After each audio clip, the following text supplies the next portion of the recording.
पिछले 7 दिनों से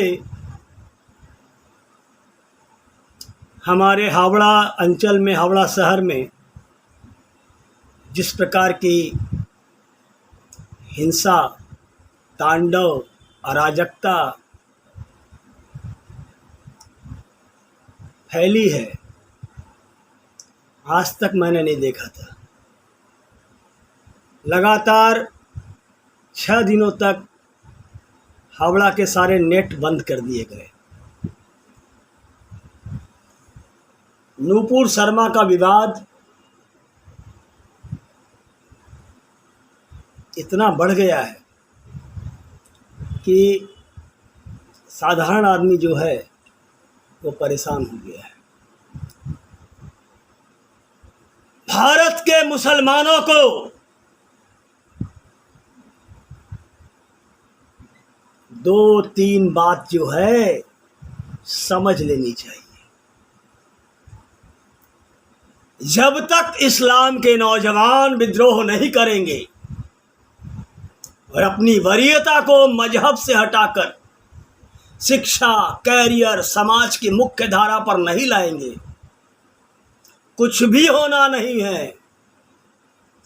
हिंदू राष्ट्रवादियों को चुप कराने का यही रास्ता है कि मुसलमान सच्चे सेकुलर बन जाएं। उनको यह मान लेना होगा कि दुनिया उनके हिसाब से नहीं चलेगी, उनको दुनिया के हिसाब से चलना होगा। पहली बात तो यह है कि शायद मुसलमान इस बात को रियलाइज नहीं कर पाते हैं कि 1947 उनके वजूद की एक आला तवारीख थी और 1947 के बाद हिंदुस्तान में उनके पहले जैसी हैसियत नहीं रह जानी थी। ये कड़वी सच्चाई है। बंटवारे के तर्क को भारतीय मुसलमान स्वीकार नहीं करने की भूल करते हैं। लेकिन जब आप कहते हैं कि हमें अपने लिए अलग से एक मुल्क चाहिए, तो इस मांग में स्वतः ही निहित होता है कि बंटवारे के बाद जो 2 मुल्क बनेंगे उसमें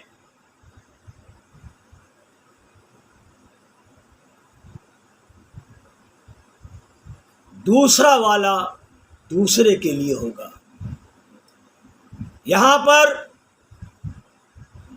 दूसरा यानी हिंदू, सिख, जैन, बौद्ध, दलित, आदिवासी, पारसी, ईसाई, यहूदी यानी CAA की श्रेणी वाले सभी गैर मुस्लिम। अब आप कहते रहिए कि बंटवारा देश के सभी मुसलमानों की मांग नहीं थी, वह तो केवल लीगियों की कारस्तानी थी। लेकिन यह भी सच है कि बंटवारे के खिलाफ देश के मुसलमानों ने सड़क पर उतरकर वैसा आंदोलन नहीं किया कि कायदे आजम का चेहरा शर्म से लाल हो जाता और वे न घर के रहते न घाट के। मुसलमान सड़कों पर उतरकर जोरदार आंदोलन करने में कितने सक्षम हैं यह तो हम सब बखूबी जानते हैं। आप यह भी नहीं कह सकते थे कि 2 स्टेट थ्योरी, ये तो हिंदुओं की मांग थी। हिंदू महासभा इसका परचम उठाई हुई थी। और अगर मैं कहूँ कि हिंदू महासभा की चाह यह थी कि अगर एक इस्लामिक स्टेट बनता है तो दूसरा स्टेट स्वतः एक हिंदू राष्ट्र होगा, यह विभाजन के तर्क में ही निहित है। किंतु वह दूसरा राष्ट्र हिंदू राष्ट्र नहीं बन पाया।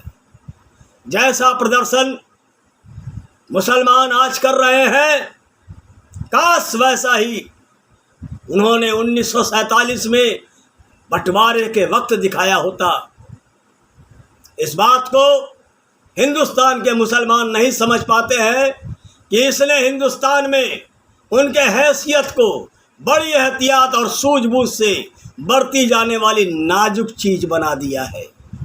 बड़े मज़े की बात है इस्लाम के लिए पृथक से एक मुल्क बना। इसके बाद हिंदुस्तान में जो मुसलमान रह गए वे रहे इसी शर्त पर थे कि इस्लाम और मुल्क से हम मुल्क को चुनते हैं, इस्लाम और मुल्क में हम मुल्क को चुनते हैं। इस्लाम से समझौता किए बिना वो विभाजन के बाद यहाँ नहीं रह सकते थे, किंतु लगता है उन्होंने इस शर्त को कबूल नहीं किया और इस्लाम को सर्वोपरि माने रखा। इसने टकरावों को जन्म दे दिया।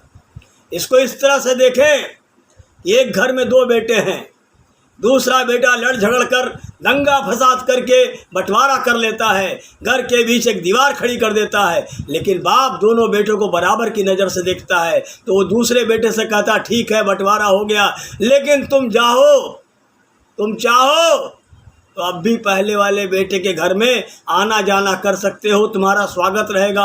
अलबत्ता पहला बेटा दूसरे के घर से स्वयं को अलग कर लेता है, यानी दूसरे बेटे को अपना एक स्वायत्त हिस्सा मिला, वहीं पहले बेटे को एक मिला जुला हिस्सा मिला। यह बात बंटवारे के तर्क को खारिज करती है और यह तभी टिक सकती है जब पहला बेटा अत्यंत भला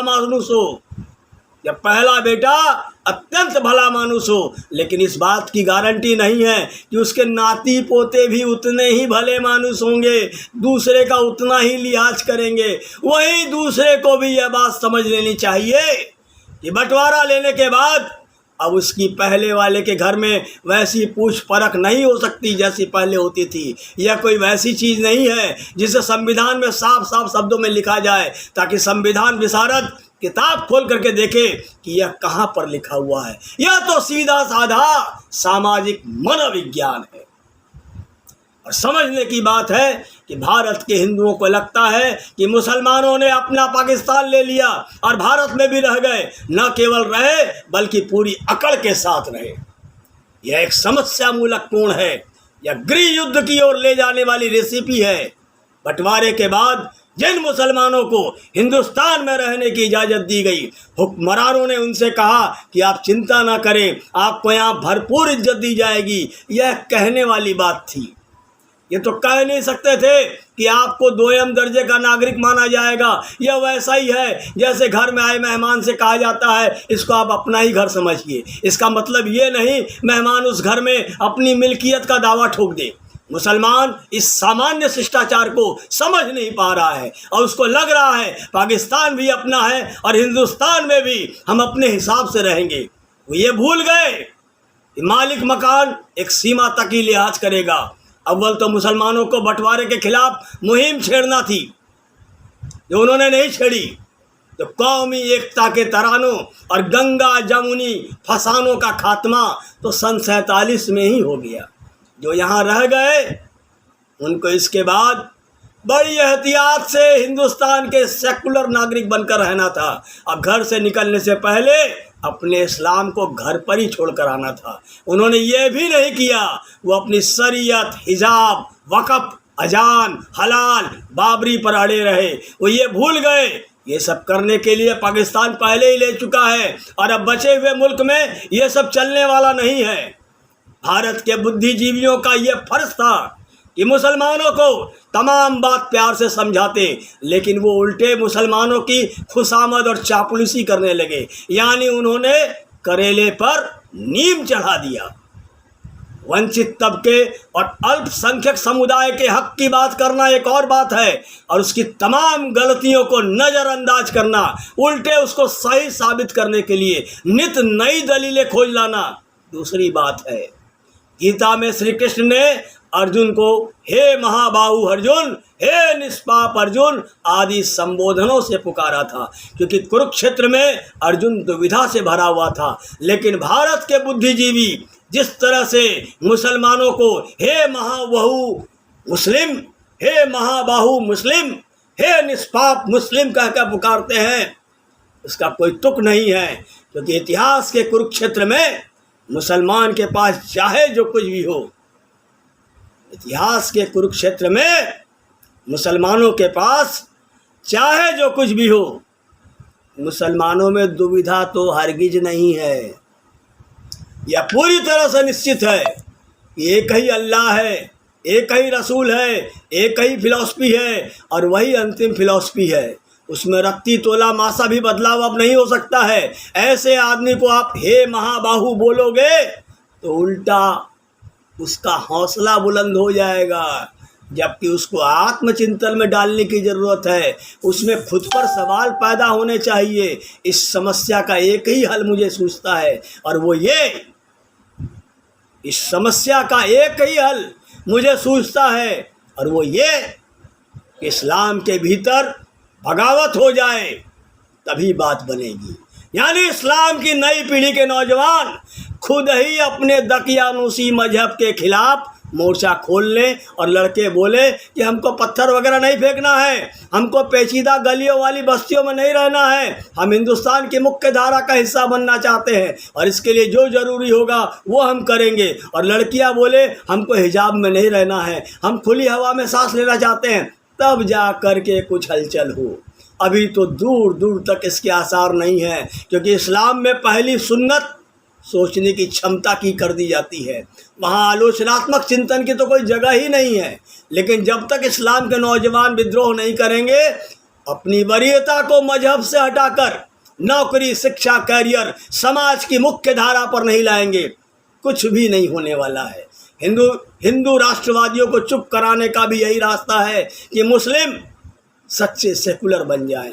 उनको यह मान लेना होगा कि दुनिया उनके हिसाब से नहीं चलेगी, उनको दुनिया के हिसाब से चलना होगा और जिन चीज़ों को मानते हैं उनको दुनिया मानने वाली नहीं है, क्योंकि दुनिया पढ़ी लिखी, समझदार, साइंटिफिक और रैशनल है, वो दकियानूसी नहीं है। दुनिया को अपने हिसाब से चलाने की कोशिश बेकार है और पराए घर में वैसा करना तो और भी बेशर्मी है, क्योंकि मुसलमान इस बात को कबूल करे या न करे, लेकिन सन 47 के बाद हिंदुस्तान अब खाला का घर नहीं है। ये बात मुसलमानों को समझ लेना चाहिए।